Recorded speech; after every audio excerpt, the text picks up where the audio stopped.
Alors pendant que Benoît finit d'installer le matériel, il y en a plein. Ah là là, tout Mais en fait, le tuto que tu vas nous faire, il n'utilise pas tant de matériel que ça. Je lui ai demandé à l'artiste de réaliser quelque chose d'abstrait en travaillant avec les gels.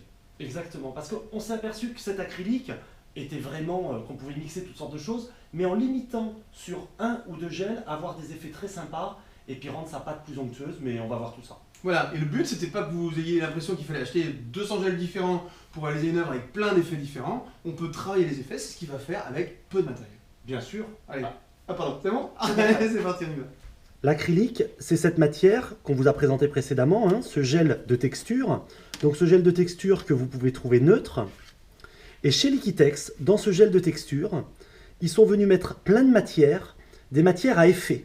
Donc on va découvrir ces matières à effet et comment les utiliser.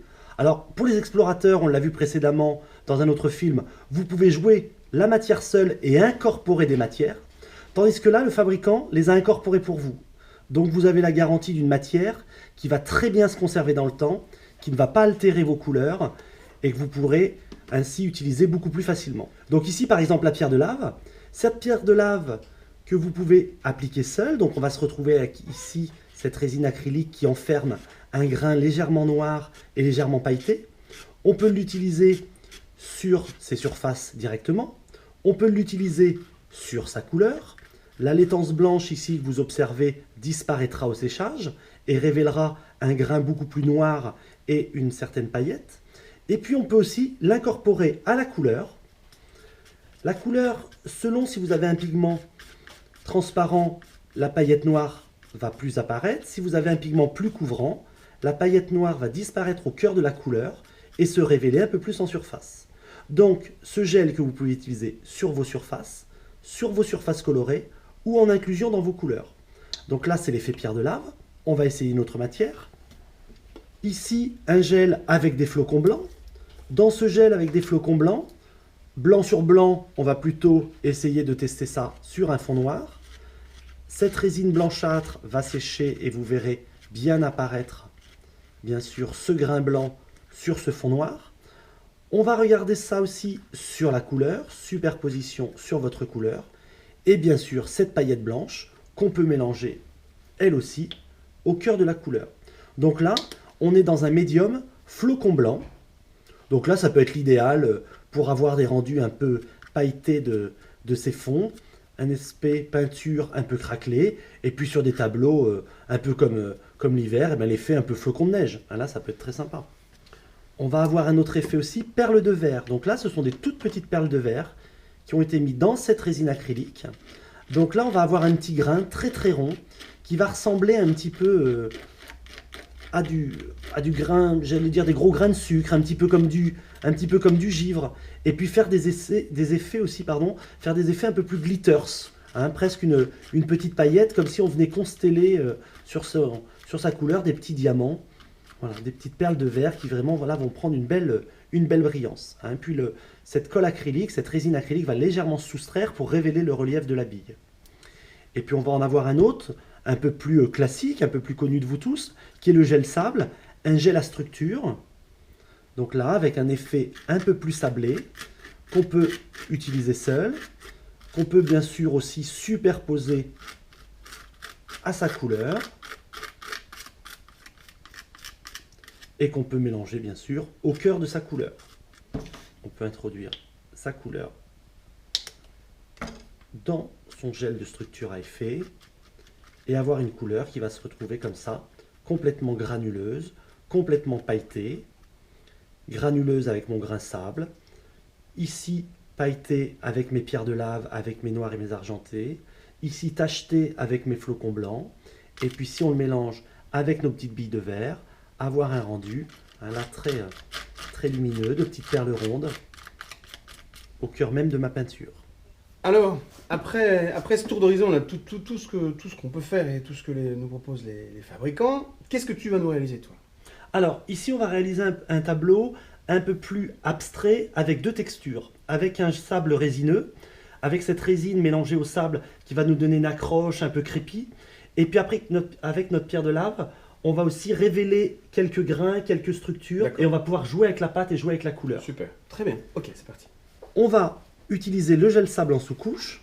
Ce gel sable, donc ce sable résineux mélangé à cette résine acrylique. On va y introduire la couleur. On va rester dans cet esprit sable avec ses blancs, ses jaunes de Naples, ses ocres jaunes.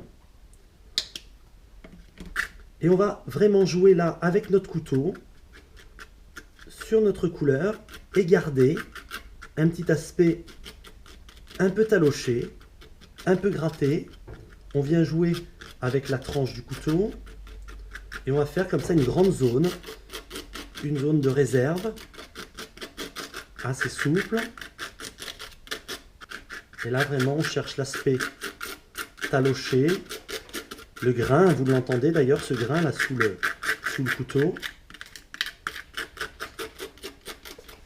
Je réintroduis un petit peu de blanc pour jouer mes dégradés et mes nuances. Et là, je ne réintroduis pas de gel dedans, hein. Pas d'effet dans ce blanc-là, simplement des aplats de blanc pour passer d'une texture plus claire, un peu moins granuleuse, vers une texture un peu plus foncée, plus granuleuse.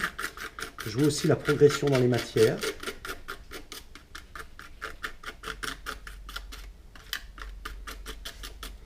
Voilà. Je vais venir mettre en marge de ce travail-là un aplat de rouge au couteau. Je débarrasse mon support de mon gel sable. J'essuie mon outil.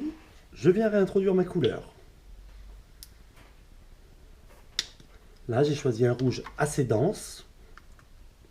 Un rouge Naples Crimson. Vraiment d'une belle densité.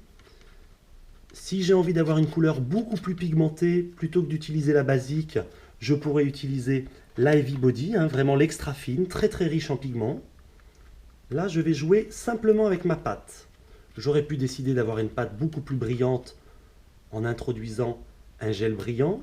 J'aurais pu avoir une pâte beaucoup plus structurée en mettant un gel Super Heavy Body qui va être très brillant et qui va avoir du corps, de l'épaisseur. Là, je joue simplement l'épaisseur de ma pâte, ma peinture à l'état pur, et je vais jouer avec mon outil et venir graduer un petit peu, marquer ma couleur avec le plat de mon couteau, apporter de la strie à ma matière. Cette strie, je peux la faire avec mon plat de couteau. Je peux aller vers des fantaisies, hein, utiliser une fourchette, utiliser un peigne. Et puis après, je vais avoir vraiment des peignes Beaux-Arts qui vont être là très très souples. Hein. Voilà, des peignes qui permettent de jouer les matières, faire réapparaître sa couleur et venir mettre en marge différentes couleurs, différentes matières, différentes stries. Je vais continuer ce travail-là avec une autre marge rouge sur ce bord-là.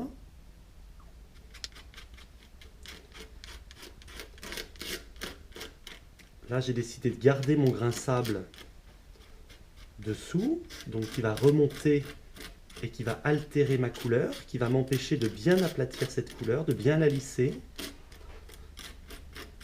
Voilà, donc il va me faire quelque chose d'un peu plus accidenté. Autant sur cette partie-là, j'ai appliqué sur mon support propre ma couleur, j'ai pu la lisser, la structurer. Et ici, ma couleur vient déjà accrocher dans mon sable, dans mon crépi. Et tous ces accidents vont m'apporter du graphisme à ma réalisation.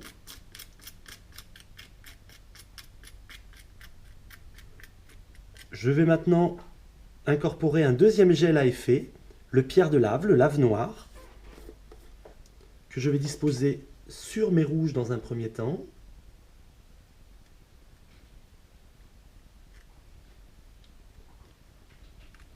Ce gel noir va se fusionner avec ma couleur. Si j'ai envie de garder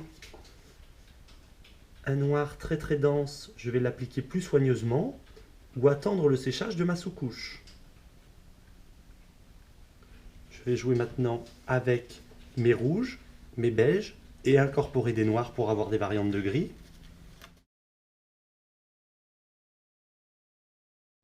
Je joue avec la peinture directement sortie du tube.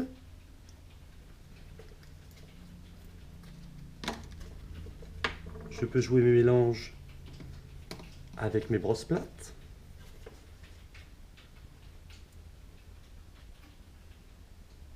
Et je vais superposer toutes mes géométries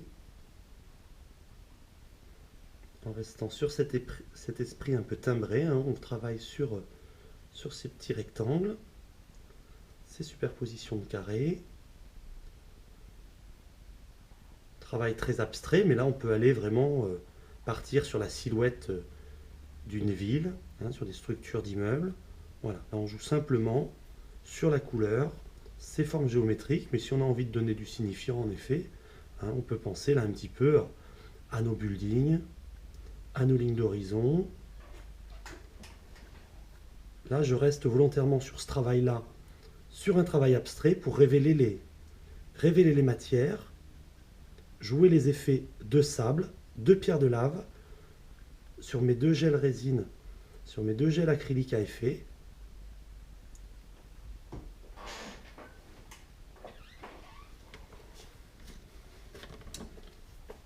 Voilà, je densifie ma couleur en remettant des noirs.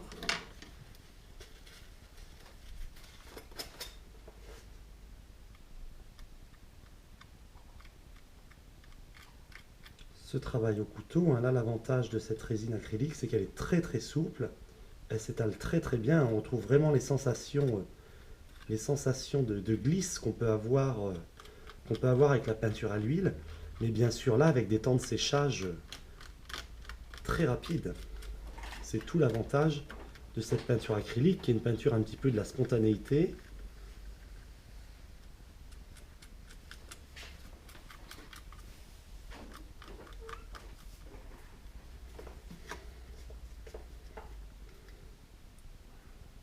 Je rejoue mes noirs. Je les nuance avec mes rouges. Je les étire à nouveau dans les rouges.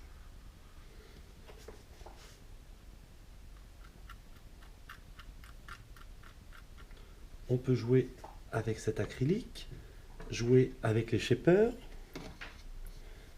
mais aussi avec les manches de pinceau, faire réapparaître les couleurs de sous-couche. Là, bien sûr, il faut travailler dans le frais. Je pourrais apporter aussi toutes sortes de graphismes, avec des matières, avec des jeux de tampons, donc des tampons qu'on peut acheter, mais des matières qu'on écrase, des toiles de jute, des plastiques bulles. Tout l'univers du tampon un peu plus lié au scrapbooking, etc.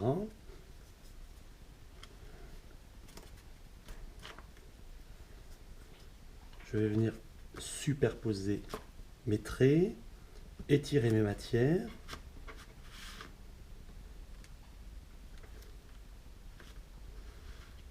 Redonner de la lumière avec un petit peu de blanc et un petit peu de jaune de Naples.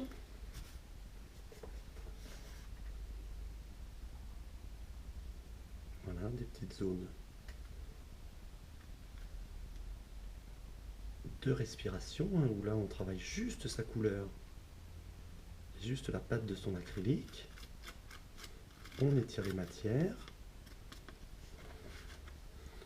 On va replacer un tout petit peu de pierre de lave, apporter comme ça un peu d'ombre, un peu de texture, un peu de matière. L'aspect blanchâtre que vous constatez ici, hein, disparaîtra complètement après le séchage.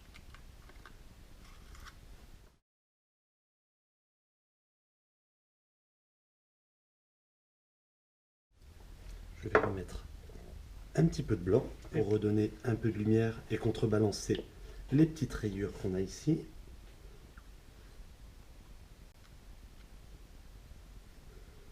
Je monte ces superpositions de petits rectangles, presque à la manière de Nicolas de Staël, hein, ces petits empattements, mais avec une peinture acrylique beaucoup plus souple, beaucoup plus spontanée, avec un séchage beaucoup plus rapide qu'une huile, hein.